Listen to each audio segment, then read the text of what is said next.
ఏలూరు జిల్లా బుట్టాయిగూడెం మండలం కోట రామచంద్రాపురం ఐటీడీఏలో అంతర్జాతీయ ఆదివాసీ దినోత్సవం ఘనంగా జరిగింది. ఈ వేడుకల్లో Polavaram MLA Balaraju, Tricor chairman Borangam Srinivas, ZP chairperson Ganta Padmasri, PO Ramulu Naik, పలు ఆదివాసీ సంఘాల నాయకులు పాల్గొన్నారు. గిరిజనుల సంప్రదాయ పద్ధతిలో నాయకులకు స్వాగతం పలికారు. ఈ కార్యక్రమంలో ఆదివాసీ జాతీయ జెండాలను నేతలు ఆవిష్కరించారు. గిరిజనుల అభివృద్ధి కోసం ప్రతి ఒక్కరూ తమ వంతు కృషి చేయాలని వారు కోరారు.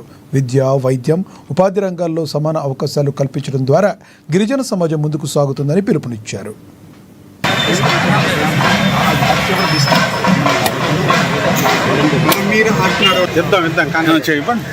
ఐక్యత